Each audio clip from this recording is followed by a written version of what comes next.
이 차는 사실 아우디의 기술력, 아우디가 가지고 있는 기술력을 모두 다 끌어모아 가지고 이 차에 쏟아 부었다고 보면 될 것 같아요. 독자 여러분 안녕하세요, 김상준 기자입니다. 오늘 함께 보실 차량은 아우디 RS7입니다 어릴 때부터 제 드림카 중에 한 대였던 차량인데, 저 웃고 있는 거 보이시죠? 기분이 좀 좋아요. 오늘 신형 모델로 완전히 개선되고 엄청 좋아져서 차량이 다시 나왔습니다. 신형 모델로 리뉴얼이 되면서 디자인도 꽤 많이 바뀌었고 성능도 업그레이드가 엄청나게 됐습니다. 차량 가격은 1억 6,700만원 정도 되는데 근래 탔던 차 중에 상당히 고가의 모델이라고 볼 수가 있죠. 결론부터 말씀드리면 가격 빼고는 완벽한 차라고 볼 수가 있습니다. 영상으로 자세하게 설명드리도록 하겠습니다. 우선 간단한 스펙을 살펴보면은 4000cc V8 엔진을 탑재를 했고요, 600마력의 81.5 토크를 발휘합니다. 다 비현실적인 수치죠. 8기통 엔진 4000cc 600마력 81.5 토크, 일반적인 그런 차들과는 완전히 다른 차라고 볼 수가 있겠습니다. 아우디는 독자분들 아시겠지만 고성능 디비전이 두 가지로 나눠집니다. 어떻게 보면 좀 더 세분화 시켰다고 볼 수가 있는데, 일반적인 그냥 준 고성능이 S 모델, 그래서 S7 같은 차들이 있고요. 차원이 다른 수준의 그런 고성능, 600마력이라는 수치가 사실 엄청난 거거든요. 그런 초고성능 차량들을 RS 디비전으로 묶어가지고 고성능 모델을 두 가지로 나눠서 판매를 하고 있습니다. 근데 과거 RS 모델, RS5나 RS7이나 이런 차들은 사실 성능은 매우 뛰어난데 승차감이 좀 다소 단단하고 딱딱하고 이런 느낌을 가지고 있었는데, 지금 제가 타고 있는 RS7은 승차감이 굉장히 좋습니다. 지금은 효율 모드로 제가 주행을 하고 있고, 효율 모드가 아우디에서 가장 승차감이 좋습니다.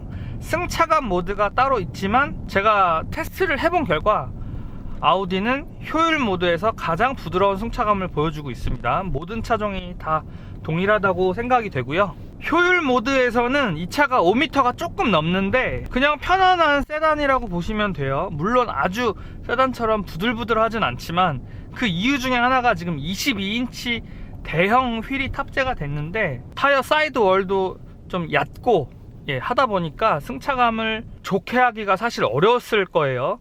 그럼에도 불구하고 효율 모드에서는 승차감 조율을 상당히 잘했습니다. 제가 승차감 좋다고 극찬하는 A6하고 비교했을 때도 큰 차이가 없을 정도로 승차감이 상당히 좋아요. 그냥 효율 모드로 계속 다녔어요, 사실. RS 모드가 2단계에 걸쳐서 있거든요. RS 모드 1, RS 모드 2 이렇게 있는데, RS 모드 2를 넣으면은 그 전자 제어 장치 기능도 어느 정도 해제가 되기 때문에 미친 말처럼 이렇게 뛰어다니는 모드인데, RS 모드보다는 이피션시 모드, 효율 모드로 주로 다녔고 승차감에서 상당히 만족스러움을 얻을 수가 있었습니다. 가외적인 얘기를 하면은 이 차량이 사실 1억 6,700만원이니까 많은 분들이 포르쉐 파나메라랑 비교를 하시더라고요. 파나메라의 옵션을 더 넣으면은 이 차보다 좀 더 비싸거나 아무튼 좀 비슷비슷한 상황인데, 개인적으로 저는 파나메라를 별로 좋아하지 않기 때문에, 또 성능적인 면이라든지 승차감도 오히려 파나메라보다 RS7이 더 좋아요. 그렇기 때문에 제가 만약에 두 대 중에 차량을 산다고 하면은 저는 이 RS7을 살 겁니다. 그만큼 상당히 멋있고 좋은 차다라고 볼 수가 있습니다. RS 모드에서 주행, 사실 일반적인 도로에서는 할 수 없을 만큼 굉장히 과격합니다. 제가 RS 모드 한번 해볼까요? RS 모드 RS 1단계인데 변속기는 S 모드. 바로 이렇게 8기통 엔진이 이런 웅장한 사운드를 주는데, 역시 6기통 엔진하고는 이 소리가, 이 풍성함의 소리가 많이 다르네요, 확실히. 저도 요즘에 8기통 엔진을 거의 구경을 못 해가지고 오래간만에 8기통 엔진 소리 듣는데, 6기통 엔진보다 좀 더 이렇게 입체적인 이런 음악? 입체적인 음을 들을 수가 있어가지고 재밌네요, 오랜만에. 한 가지 재밌는 점은 지금 RS 모드에서 제가 S 모드, 그러니까 변속기는 S 모드, 스포츠 모드로 놨는데도 불구하고 승차감이 상당히 좋습니다. 지금 과속 방지턱을 넘어갈 때도 유연하게 넘어가고, 예, 빵 이렇게 치는 거 없이 부드럽게, 네, 서스펜션 세팅을 아주 기가 막히게 잘했죠. 아주 지인 중에 구형 RS7을 타시는 분이 있어가지고 꽤 탔었는데, 그 차 대비 차가 너무 좋아지다 보니까 이름만 안 바뀌었지 차가 진짜 완벽하게 리뉴얼이 됐다는 점을 느낄 수가 있습니다. 예, RS 모드는 잠시 끄고요. 다시 이피션시 모드, 효율 모드로 가면 배기음이나 엔진 소리가 안 들리죠. 그리고 언제 그랬냐는 듯이 승차감 좋은 차량처럼 움직입니다. A6랑 비슷하게 움직이네요. 뭐 A7하고 비슷하다고 보면 되겠네요. 뭐 어쨌든 A7에서 파생돼서 S7도 나오고 RS7도 나오기 때문에 A7의 상위 모델이라고 보시면은 뭐 가장 정확하지 않을까 생각이 됩니다. 차량에 대해서 몇 가지 소개를 해드리면, 인상적이었던 것들, 뭐 LED의 밝기, 뭐 아우디 뭐 LED 밝은 걸로 유명한데, 제가 약간 교외 지방으로 나가서 운전을 해봤는데 벌레들이 미친듯이 달라붙어가지고 전면 범퍼에 벌레 사체들이 막 엄청 붙었는데, 그래서 LED의 밝기, 그리고 이게 매트릭스 LED라고 해서 이렇게 움직여서 그 부분만 잡아줘서 이렇게 밝혀주는 그 기능 굉장히 훌륭하고요. 고성능 차기 때문에 사실 속도가 빨리 나고 사실 더 위험해요. 그래서 첨단 운전자 보조 시스템이 사실 더 필요한 게 고성능 차량인데, 충돌 방지 기능이 굉장히 액티브하게 움직입니다. 아우디 콰트로 시스템, 상시사륜구동 시스템이 탑재가 되는데, 차를 타자마자 바로 느낀 건 뭐냐면은 후륜 쪽으로 구동력을 많이 보내고 있구나, 마치 후륜구동 차의 느낌과 거의 비슷하구나, 이런 생각을 했습니다. 아무래도 전륜구동 차보다 후륜구동 차가 운전의 재미는 더 있잖아요. 그러다 보니까 이 RS7이라는 고성능 모델을 후륜 구동차처럼 움직일 수 있도록 차량을 세팅을 했고요. 지금 스티어링 휠이 알칸타라 재질로 감싸져 있는데 굉장히 정밀하게, 정교하게 움직입니다. 그래서 핸들링은 마치 뭐 포르쉐의 아주 정밀한 핸들링 같은 느낌을 가지고 있어요. 그래서 기존의 아우디 같지 않고 더 정밀한 핸들링을 가지고 있다고 봐도 무방하겠습니다. 실내를 살펴보면 뭐 애플 카플레이, 그리고 뭐 통풍 시트, 오토홀드 기능, 핸드폰 무선 충전 기능, 뭐 빠짐없이 옵션이 다 탑재가 되어 있고요. 첨단 운전자 보조 시스템 ADAS 기능도 충실하게 탑재가 되어 있는데, 다만 아쉬운 거는 어댑티브 크루즈 컨트롤 기능은 참 잘 되거든요. 스티어링 휠을 좌우로 조향해주는 이 기능은 뭐 볼보라든지 뭐 벤츠라든지 뭐 제네시스라든지 최상위급의 조향 그 기술을 가진 그 제조사들보다는 약간 떨어집니다.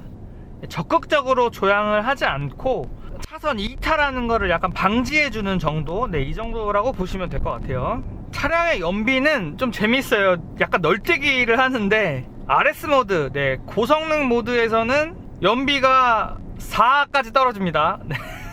엄청 심하게 떨어지죠. 이피션시, 효율 모드에서 정속 주행을 할 때는 9 정도까지 올라갑니다. 그 편차가 엄청 심하죠. 그 다음에 600마력이라는 이 출력이 사실 정말 어마어마한 출력이거든요. 그리고 0에서부터 100km까지 도달하는 시간이 3.6초예요 엄청 빠른 거거든요 사실. 그 정도의 성능을 내기 위해서는 고급류를 미친듯이 분사를 해야지 또 가능한 수치이기 때문에 RS 모드에서 연비가 안 좋은 거는 당연한데, 그래서 이 차가 연비가 걱정이 되실 수 있겠지만, 효율 모드에서는 그래도 뭐 일반적인 차량하고 뭐 크게 차이 날 정도로 연비가 떨어지는 건 아니기 때문에 탈만하다, 이렇게 볼 수가 있겠습니다. 2열 좌석은 보시는 것처럼 넓어요. 사실 파나메라보다도 뒷좌석이 더 넓습니다. 그리고 공간 자체가 더 편합니다. 그래서 제가 파나메라보다 이 차가 더 낫다고 말씀을 드렸던 거고, 등받이가 이렇게 약간 고추 서 있는 게 조금 아쉽긴 하지만 차량 디자인 때문에 어쩔 수 없었던 것 같아요. 그래도 성인 4명이 편안하게 탈 수 있는 차량이라는 점에서 이 차가 한 가족의 메인 자동차가 될 수도 있다는 생각이 됩니다. 뭐 한 사람만 위한 차가 아니라 뭐 4명이 편안하게 이동이 가능하고 또 안전하고 다양한 옵션들이 있기 때문에 패밀리카로도 손색이 없다는 생각이 들고요. 마지막으로 정말 감동했던 부분에 대해서 설명드리도록 하겠습니다. 뱅앤올룹슨 트위터가 앞쪽에 이렇게 위치해 있는 거를 보셨을 겁니다. 이게 이제 뱅앤올룹슨 오디오가 아우디랑 상당히 끈끈한 관계를 가지고 있어가지고 과거에 A8 모델에도 탑재가 되고 했었는데, 근래 들었던 오디오 시스템, 카 오디오 시스템 중에 가장 뛰어난 음질을 경험을 했습니다. 너무 좋아가지고 음악을 많이 들었는데, 뱅앤올룹슨 저 트위터 모양도 오래간만에 보고 이 맑은 소리 진짜 너무 좋습니다. 그래서 이 RS7의 어떻게 보면 특권이 아닌가 이런 생각이 드는데, 오디오 시스템 때문에 이 차를 사고 싶을 정도로 상당히 매력적이라는 생각이 듭니다. 영상을 정리를 해보면 가격은 사실 일반적으로 접근하기 어려운 가격이에요. 그래서 경제적인 여유가 굉장히 있으신 분들이 살 수 있는 차량인데, 가격에 걸맞는 상품성과 성능과 가치를 갖고 있다고 볼 수가 있고요. 한마디로 정리를 하자면 이 차는 사실 아우디의 기술력, 아우디가 가지고 있는 기술력을 모두 다 끌어모아 가지고 이 차에 쏟아 부었다고 보면 될 것 같아요. 차량이 궁금하신 분들은 한번 좀 시승을 해보시면 좋을 것 같아요. 시승하는 거는 사실 돈 드는 거 아니니까 시승을 요청을 하셔도 될 것 같고, 뭐 저 어렸을 때처럼 이 차량을 뭐 드림카로 꿈꾸는 게 나쁜 건 아니잖아요. 저도 타보니까 물론 이 차가 제 차는 아니지만 굉장히 감격스럽고, 다음 RS7이 뭐 단종이 될지 또 나올지는 모르겠지만 8기통 엔진을 단종시키지 말고 계속 나오게 해줬으면 어떨까. 이 감동적인 입체감을 계속 들려줬으면 좋겠다. 개인적인 바람을 가져봅니다. 독자 여러분 감사하고요. 더 유익한 자동차 컨텐츠로 다시 찾아뵙겠습니다. 감사합니다.